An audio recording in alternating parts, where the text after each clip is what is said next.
आतंकवादियों को आपने क्या जवाब दिया? 1971 में जब इंदिरा गांधी ने एक बार ठान लिया था ना, तो लाहौर बेस तक पहुंच गए थे अपने हमारे श्रीनगर। वो जो घर में घुस के मारेंगे वो आज का स्लोगन नहीं है, वो घर में घुस के मारेंगे 1971 का स्लोगन है। अगर यहाँ पर इंदिरा सरकार होती स्थिति अलग होती? अरे बिल्कुल अलग होती, उनको किसी से पूछना नहीं था। देश से बड़ा ये कौन सा पूछ रहे हैं? मैं आपको एक चीज बता दूं, देश से बड़ा कुछ नहीं था। बिल्कुल नहीं है, उनकी नजर में भी ऊपर कुछ नहीं था, उनकी नजर में भी तो नहीं कुछ नहीं था। वहाँ पे कश्मीर में इतना सेंसिटिव एरिया है, 1.5-2 लाख से ज्यादा सिक्योरिटी पर्सनल वहाँ परमानेंट रहते हैं। BSF रखते हैं आप, CRPF रखते हैं आप। जब सारी सेना की टुकड़ियां वहाँ रखते हैं तो उस समय एक आम आदमी के लिए ये क्यों नहीं थी कि बिहार और बंगाल में जब भी चुनाव होता है उससे पहले बम धमाके होते ही हैं।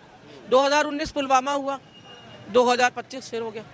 फिर मांगेंगे कि मेरे फर्स्ट टाइम वोटर्स जो है, पिछली बार पुलवामा में वोट दिया था, मेरे फर्स्ट टाइम वोटर्स जो है इस बार पहलगाम पे वोट करेंगे।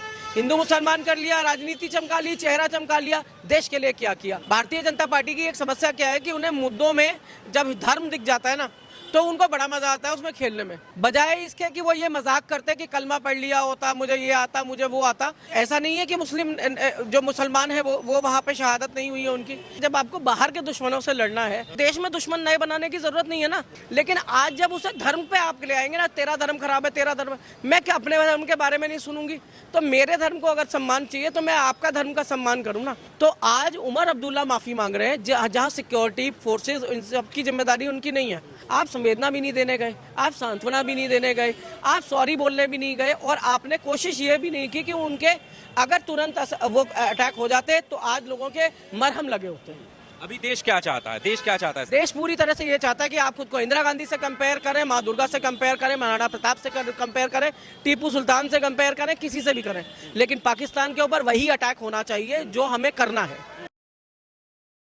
पहलगाम की घटना के बाद देश भर में विरोध प्रदर्शन हो रहा है। जम्मू कश्मीर से लेकर कन्याकुमारी तक शायद ही कोई राज्य, कोई सूबा ऐसा रहा हो जहां पर इस घटना की आलोचना ना हुई हो। सभी साथ देशवासी जो है एकजुट होकर इस घटना के विरोध में खड़े हुए हैं। लेकिन देखने वाली बात यह है कि भारतीय जनता पार्टी के ट्विटर हैंडल हो या फिर उनके सांसद हो, इस तरह के ट्वीट कर रहे हैं जिनको लेकर सवाल उठ रहे हैं। यहाँ से हमारे साथ निकिता चतुर्वेदी जी हैं जो कि सामाजिक मुद्दों पर बेबाकी से बात रखती हैं और सोशल इश्यूज को उठाते हुए आए दिन इनको आप देखते होंगे, सुनते होंगे। मैम, अब जिस तरह का माहौल है घटना के बाद से, किस तरह से देखती हैं, सरकार की क्या जिम्मेदारी है और जो ट्वीट है उनको लेकर आपका क्या कहना है? देखिए, मुझे नहीं पता कि आप लोगों ने ध्यान दिया या नहीं, लेकिन निशिकांत दुबे जी उसी पहलगाम में कुछ दिन पहले अपनी शादी की 25वीं सालगिरह मना के गए थे। पूरी विद गाला गलौर हिंदू संस्कृति के हिसाब से उन्होंने अपनी जो शादी की सालगिरह थी उसे मनाया, और वहाँ पे लोगों ने उनके परिवार ने खूब एंजॉय किया, नाचे गाए, उससे तब उनको कोई समस्या नहीं थी। भारतीय जनता पार्टी की एक समस्या क्या है कि उन्हें मुद्दों में जब धर्म दिख जाता है ना तो उनको बड़ा मजा आता है उसमें खेलने में, क्योंकि क्या है कि राजनीति पूरी की पूरी जो है वो पूरी तरह से हिंदू और मुसलमान पे ही बेस्ड है। और हिंदू मुसलमान करने में जितना आनंद उन्हें इस टाइम आ रहा है ना, बजाय इसके कि वो ये मजाक करते कि कलमा पढ़ लिया होता, मुझे ये आता, मुझे वो आता। जो लोग पीड़ित हैं, और ऐसा नहीं है कि मुस्लिम जो मुसलमान है वो वहाँ पे शहादत नहीं हुई है उनकी, लेकिन जिसकी भी हुई है उसकी संवेदनाओं के साथ संवेदनशीलता रखते हुए, अगर नैतिकता के आधार पर ही सही, भारतीय जनता पार्टी की सरकार है, NDA की सरकार है, एक ईमानदार सोच के साथ सबके दुख में खड़े होने की अगर वो बात करते तो ज़्यादा अच्छा रहता। हंसी मजाक में बात की गरिमा गिर जाती है, संवेदनशीलता जो है वो शून्य हो जाती है, क्योंकि लोगों के लिए फिर वो मस्खरी की बात हो जाती है। तो आप किसी का कलमा, किसी के मंत्र, किसी की दुआ, किसी की प्रार्थना को इतना लाइटली नहीं ले सकते। और आतंकवाद से उसे तुरंत जोड़ने वाली जो बात है, जहाँ तक है तो ऐसा नहीं है कि कश्मीर में आतंकवाद बिल्कुल ही खत्म हो गया है। कश्मीरी पंडितों के बाद भी आतंकवाद वहाँ पे पैर पसारे हुए ही है ना। इसका मतलब क्या है कि मुसलमान भी तो जान दे ही रहा है ना वहाँ पे। तो व्यक्ति के साथ जो है निजता से, पूरी प्राइवेसी से कह सकते हैं, निजता का मतलब है कि अपने आप में एज एन इंडिविजुअल भी अगर वो खुद को माने तो मानवता और इंसानियत का पाठ पढ़ाते हुए भारतीय जनता पार्टी को दो अच्छी बातें वो भी कह सकते थे कि मैं पहलगाम गया था, मैंने ये देखा, आज अगर ये हुआ तो मैं दुखी हूँ, ठीक है, मैं इस बात से खुश हूँ कि भाई मतलब उस समय मेरे भगवान ने जान बख्श दी, लेकिन जो लोग पीड़ित हैं मैं उनके प्रति दुख व्यक्त करता हूँ। इतनी सी बात कहने में कुछ जाता है आपका, पर राजनीति है, पर जिस तरह से उन्होंने कहा है तो ये लोग कह रहे हैं कि बात तो उनकी सही है, क्योंकि आतंकियों ने धर्म पूछा था ना, अगर उन्हें कलमा याद होता तो उनकी जान बच जाती। यही बात निशिकांत दुबे कह रहे हैं। देखिए, मैं एक चीज़ जानती हूँ, उन्होंने धर्म पूछा, उन्होंने कलमा पढ़ने को भी कहा, उन्होंने पैंट उतारने के लिए भी बोला, लेकिन इतनी देर जितनी देर ये चल रहा है, हमारे सुरक्षाकर्मी कहाँ हैं? कहाँ हैं? आप आराम से होके चलेगा, इसका मतलब ये तो नहीं है कि आपको सुरक्षा ऐसे खींच लेनी थी। अगर वहाँ पे कश्मीर में इतना सेंसिटिव एरिया है, 1.5-2 लाख से ज़्यादा सिक्योरिटी पर्सनल वहाँ परमानेंट रहते हैं, बीएसएफ रखते हैं, आप सीआरपीएफ रखते हैं, आप जब सारी सेना की टुकड़ियाँ वहाँ रखते हैं, तो उस समय एक आम आदमी के लिए ये क्यों नहीं थी? कश्मीर देश का स्वर्ग है, ठीक है। 90s तक आपने हर फिल्म हर जगह देखा ही होगा, ठीक है। आतंकवाद को जब 90 के बाद से जब हवा मिली, कश्मीरी पंडितों के पलायन के बाद से जो हवा मिली है वो अब तक गई नहीं है। बहुत बार इसको कोशिश ये की गई कि डेमोक्रेटिकली या जैसे भी हो सरकारें बने, सरकार वहाँ पे काम करे, बार बार जो है आतंकवाद का सफाया किया जाता है वहाँ पे। तो उसके बाद फिर इस तरह की घटनाएं उठती हैं। जब इस तरह की घटनाएं उठती हैं तो जो आम आदमी, आम नागरिक है, जो लगातार कश्मीर में ही रह रहा है, वो तो नहीं जा रहा ना कहीं, वो वहीं पर रोजी रोटी की तैयारी कर रहा है, उसके बच्चे वहीं पढ़ रहे हैं, वो नौकरियों के लिए हिंदुस्तान में ही भटक रहा है ना। ये शॉल लिए, दुशाले लिए जो आपको दिखते हैं, सूट के फेरी अखरोट लेके जो घूमते हैं, इनके लिए भी ज़िंदगी कितनी खराब है। लेकिन वो वहाँ से यहाँ तक जो है अपने परिवार के लिए आते हैं ना, देश समझ के आते हैं, वो वहाँ तो नहीं जा रहे।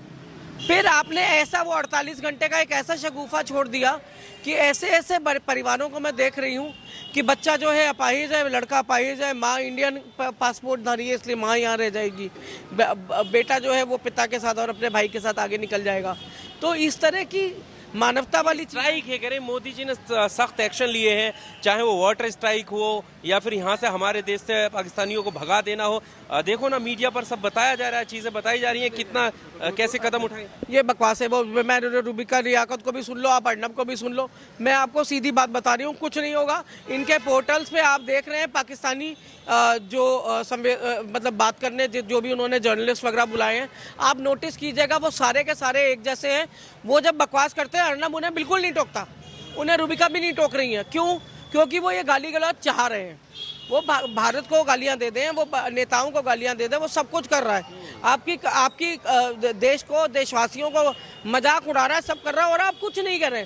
जबकि अर्नब, रूबिका, अंजना, ये लोग तो बदनाम है कि ये लोगों को टोकते ज़्यादा है, लेकिन वो वहाँ नहीं टोक रहे हैं। तो क्यों? क्योंकि तो 2-4 दिन के अंदर की कांग्रेस के टाइम में, यूपीए के टाइम में ये नीतियाँ नहीं थी, हमने चीज़ों को सुलझाया है। तो जब बात उधर आएगी तो ये खुद को फिर मोदी जी को हीरो बनाएंगे। मेरा एक पिछला इंटरव्यू था आप ही के साथ, अब मैंने आपको वो तब भी ये कहा था कि बिहार और बंगाल में जब भी चुनाव होता है, कहीं भी मोदी जी और अमित शाह रैली वो करने जा रहे हो, उससे पहले बम धमाके होते ही हैं।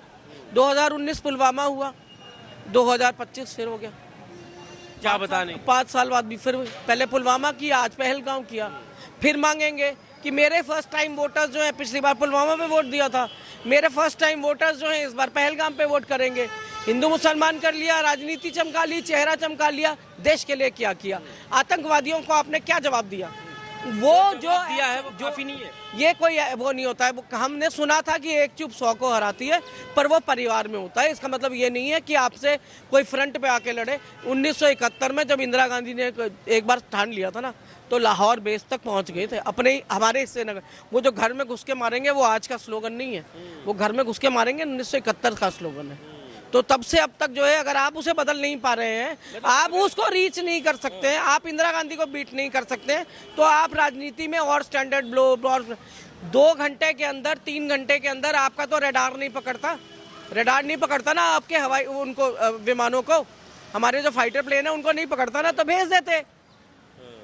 वो किसी का घर ढहा रहे हो, किसी का घर में आग लगा रहे हो, इससे क्या मिल रहा है? आतंकवाद पे कहाँ असर है? उसका परिवार जो दर बदर हो रहा है वो फिर तुम्हें और कोसेगा। उस कोसने से ज़्यादा आप इस बात की वो करें कि इस ऐसे एक्शन लिए जाएं। बार बार आतंकवादियों को लेके जाते हैं, फिर ये कंधार जैसी जगहों में उनको छोड़ के आते हैं। तो फिर आप या तो ये करिए कि पकड़ के उन्हें नहीं रखा जाएगा। कहते हैं कसाब को बिरयानी खिलाई, तो आप भी तो वही कर रहे हैं ना। आपने उन्हें घरों में बिरयानी खाने का मौका दे रखा है, वो अपने घरों में, आप तो पकड़ते ही नहीं उनको। आपने इंदिरा गांधी जी की बात की, अगर आज की मोदी सरकार है, अगर यहाँ पर इंदिरा सरकार होती स्थिति अलग होती? अरे बिल्कुल अलग होती, उनको किसी से पूछना नहीं था। देश से बड़ा ये कौन सा पूछ रहे हैं? मैं आपको एक चीज बताती हूँ, देश से बड़ा कुछ नहीं था। बिल्कुल नहीं है, उनकी नजर में भी ऊपर नहीं कुछ है। नहीं था, उनकी नजर में भी तो नहीं ऊपर है। कुछ नहीं था। एक ऐसी महिला जिसको ये पता हो कि आपके ऊपर जो अटैक होने वाला है ब्लू स्टार से, जो है कम्युनिटी नाराज है और आपके ऊपर किसी भी तरह का वो हो सकता है, तो इंदिरा गांधी के शब्द ये थे कि जिसने तय कर लिया है मुझे मारेगा वो मुझे कहीं भी मारेगा। तो मैं ये करके कि मैं अपने सिक्योरिटी से या अपने स्टाफ में से सिखों को कम करूं, मैं ये नहीं करूंगी, क्योंकि एक पूरी कम्युनिटी हर्ट होती है, एक पूरी कम्युनिटी हर्ट होती है और उन्होंने इस चीज़ को नहीं किया। शहीद हो गई लेकिन उन्होंने ये चीज़ नहीं की। क्यों? क्योंकि अपने देश के नागरिकों का मान सम्मान ईमान, ठीक है, उसके बाद दंगे हुए जो उस कम्युनिटी सिख कम्युनिटी ने जो झेला, ठीक है, अगर आपको लगता है कि बार बार आप उस चीज़ से दोहराना चाहते हैं तो आप बार बार जो है किसी एक कम्युनिटी विशेष के पीछे पड़ जाइए। ये बात सुधांशु त्रिवेदी जो भारतीय जनता पार्टी के सांसद हैं, प्रवक्ता हैं, वो कह रहे हैं कि इस देश की सबसे बड़ी चूक जो है वो उस वक्त हुई थी कि इंदिरा गांधी जी की हत्या उनके आवास पर हुई है। इससे बड़ी चूक क्या है? वो तुलना कर रहे थे इस चीज की। वो इस बात की तुलना, वो मोदी जी तो लगातार डरते हैं। अभी मैं ये हफ्ते भर पहले, अगर आप पुराने अभी हफ्ते 10 दिन पहले के अगर आप चेक करें न्यूज़ चैनल्स, तो उसमें मोदी की हत्या की साजिश, मोदी की हत्या की साजिश आ रहा था। उसके बाद नरेंद्र मोदी जी ने अपना कश्मीर का दौरा रद्द कर दिया। क्यों किया? कश्मीर का दौरा रद्द करके सऊदी चले गए। सऊदी से जब वापस आए तो कश्मीरियों के लिए आए थे ना, कश्मीर के लिए आए थे। तो आज उमर अब्दुल्ला माफ़ी मांग रहे हैं, जहाँ सिक्योरिटी फोर्सेस इन सब की जिम्मेदारी उनकी नहीं है, उनकी जिम्मेदारी सिर्फ अपने राज्य को रन करना है। वो उतनी भी जिम्मेदारी पे अगर वो ये कह रहे हैं कि मैं उन लोगों से माफ़ी मांगता हूं जो पीड़ित हुए हैं, अपने टूरिस्ट से और अपने लोकल लोगों से माफ़ी मांगता हूं कि मैं उनको सुरक्षा नहीं दे पाया, तो ये बहुत बड़ी बात है। आप संवेदना भी नहीं देने गए, आप सांत्वना भी नहीं देने गए, आप सॉरी बोलने भी नहीं गए, और आपने कोशिश ये भी नहीं की कि उनके अगर तुरंत वो अटैक हो जाते तो आज लोगों के मरहम लगे होते। अभी देश क्या चाहता है? देश क्या चाहता है? देश पूरी तरह से ये चाहता है कि आप खुद को इंदिरा गांधी से कंपेयर करें, माँ दुर्गा से कंपेयर करें, महाराणा प्रताप से कंपेयर करें, टीपू सुल्तान से कंपेयर करें, किसी से भी करें, लेकिन पाकिस्तान के ऊपर वही अटैक होना चाहिए जो हमें करना है। पहली बात तो आप इसको तय कीजिए कि आतंकवाद वहीं से आया है या आपका यहीं का कहीं का है। तो है कि ये पाकिस्तान की चाल है। नहीं, पाकिस्तान की चाल हो सकती है, पर पाकिस्तान, आप अपने दुश्मन को पहले ललकारने से पहले अपना घर भी तो देखेंगे ना, कि घर में कोई भेदी तो नहीं था। ठीक है, जब मुंबई 26/11 हुआ, क्या किसी ने ये कहा कि वहाँ के मराठी लोग इन्वॉल्व थे? आप बोल सकते थे। कश्मीर में मुसलमान है, आप इसलिए कह लेते हैं। समझ रहे? तो ये चीज़ बड़ी आसान है किसी के ऊपर उंगली उठा देना, लेकिन बहुत मुश्किल है किसी की, मतलब आप लोगों को इमोशनली एक बार सपोर्ट दे दें, ठीक है, और कश्मीरियों को जिस दिन तक आप ये नहीं बताएंगे कि कश्मीर के अलावा भी कश्मीरी भी हमारा है, तब तक ये चीज़ें ख़त्म नहीं होंगी। मैं थैंक बोलती हूँ सुनील शेट्टी जैसे कलाकारों को, अतुल कुलकर्णी जैसे कलाकारों को। अतुल कुलकर्णी तो कल पहुँच भी गए पहलगाम, बाहर इतना टूरिस्ट जा रहा है, और जो टूरिस्ट पहुंच रहा है उसको धन्यवाद है कि भाई हाँ, आपने देश में लोगों को, अपने देश में डर के रहने की ज़रूरत नहीं है। दो चीजों का जवाब है। एक जवाब तो ये है कि आप वहां पर टूरिज्म और बढ़ाएंगे ताकि आतंकवाद को जवाब मिल सके, क्योंकि वो चाहते थे कि टूरिज्म खत्म हो, और दूसरा जवाब ये कि वो ये चाहते थे कि हिंदू मुस्लिम में लड़ाई हो, और आप यहाँ पर ऐसा ना कर रहे हैं, आपसी भाईचारा निकले। वैसा हो पा रहा है? देखिए, सबसे इम्पोर्टेंट क्या है कि जब आपको बाहर के दुश्मनों से लड़ना है तो देश के दुश्मनों को देश में दुश्मन नए बनाने की जरूरत नहीं है ना। देश में जब तक आप प्यार, एकता, क्योंकि हमने अनेकता में एकता, यूनिटी इन डाइवर्सिटी का जो हमारा मूल भाव था कि हिंदू मुस्लिम सिख ईसाई जैन पारसी सब इकट्ठे रहते थे, किसी को किसी से कोई प्रॉब्लम नहीं थी। तुम अपना धर्म निभा रहे हो, मैं अपना धर्म निभा रहा हूँ, बहुत अच्छा चल रहा था। लेकिन आज जब उसे धर्म पे आप ले आएंगे ना, तेरा धर्म खराब है, तेरा धर्म, मैं क्या अपने धर्म के बारे में नहीं सुनूंगी?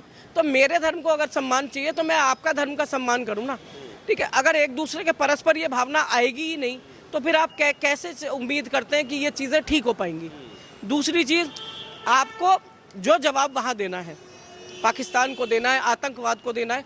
टूरिज्म बढ़ाना अकेले वो नहीं है, सिर्फ टूरिज्म नहीं है, वहाँ के लोग भी टूरिज्म के अलावा भी अपनी नौकरियाँ कर पाएँ। अडानी अंबानी जैसे आपके इतने बड़े मित्र हैं, आप उनको लेके जाएं, उन्हें कहीं वहाँ फैक्ट्रियाँ लगाएं, मतलब बड़े बड़े IT हब्स बनाए जाएं, इतनी खूबसूरत जगह, लोग जाके रहने में भी खुश होंगे वहाँ पे। मतलब ज़रूरी नहीं है ना कि मैं दिल्ली में रहती हूँ और कल मैं कश्मीर में घर खरीदना चाहूँ, बनाना चाहूँ, तो मैं डर के मारे ना बना पाऊँ। तो अगर एक स्वर्ग है तो हर आदमी ऐसी जन्नत में रहना चाहता है, पर वो ये नहीं चाहता कि आतंकवाद की भेंट चढ़ के स्वर्गवासी होके वहाँ पर रहे। पर जो अभी अभी जो स्ट्राइक की है या तड़पा तड़पा कर मारने की बात हो रही है, वो ठीक नहीं है। वो जो कहा जा रहा पानी हम रोक देंगे, पानी रोक दो, जो मर्जी कर दो आप। देखो पानी पे इनका कंट्रोल नहीं है, क्योंकि पानी तो ऊपर गिलगित से ही पाकिस्तान बढ़ जाता है, आपकी तरफ तो वो आ ही नहीं रहा। वो वहाँ पे हम इस्तेमाल कर सकते थे, पर उसका फ्लो जो है उसको रोकने का हमारे पास तो अधिकार ही नहीं है। हमें 20-30 साल लग जाएंगे वो डैम वैम बनाने में। आपके पास जवाहरलाल नेहरू नहीं है। जब जवाहरलाल नेहरू का टाइम था तो हमारे गाने होते थे, छोड़ो कल की बातें, कल की बात पुरानी। आज जो है वो जो ये राम राम कहेगा, वो अल्लाह अल्लाह करेगा, बस यही रह गया। क्या रह गया? देशभक्ति किस में दिखती है? हर आदमी तिरंगा लेके अपने भगवान का नाम लेके दौड़ रहा है, तो फिर अपने धर्म के झंडे उठाओ। या तो हम कम्युनल स्टेट हो, हम कम्युनल तो है नहीं। अगर हम यूनिटी इन डाइवर्सिटी वाले देश हैं, इसी रोड पे आप आगे जाएंगे, आपको मंदिर भी मिलेगा, आगे से लोकपुरी की तरफ बढ़ेंगे आपको चर्च भी मिलेगा, सब कुछ है यहाँ पे। लेकिन जहाँ सब कुछ होते हुए वो डाइवर्सिटी हम अपने अंदर नहीं ला पा रहे, ठीक है? तो वो बहुत गलत चीज़ है। और मुझे लगता है कि सरकार के अलावा नरेंद्र मोदी को अगर आपने एक ऐसी इमेज बनाया है कि ये कुछ भी कर सकता है, तो मोदी जी को वो फैसले लेने पड़ेंगे। मुंह से बकलोली, मुंह बंद रखें और आपके एक्शंस बोलेंगे, उस दिन बात बनेगी। चलिए, बहुत शुक्रिया हमारे साथ बात करने के लिए। जम्मू कश्मीर के बाद जनता जो चाहती है, देश जो चाहता है, उस पर निकिता जी बात कर रही थी। इस पूरे इंटरव्यू को लेकर आपका क्या कहना है, कमेंट बॉक्स में आकर अपनी राय जरूर दीजिएगा। ये इंटरव्यू आप AR न्यूज़ इंडिया के लिए देख रहे हैं और कैमरे के पीछे हैं सुशील कुमार। शुक्रिया।